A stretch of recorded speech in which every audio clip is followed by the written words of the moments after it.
तिमी बिना के सुहाउँथ्यो डोरी फुर्कारे ज्यान सुक्दै गएको छ तिम्रै सुर्ताले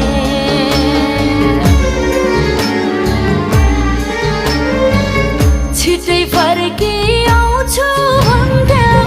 छिटै फर्की आउँछु भन्थ्यौ किन भयो बिरानी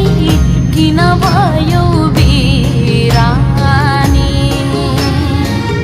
किन भयो बिरानी किन भयो बिरानी अझै कति रोजाउ मैले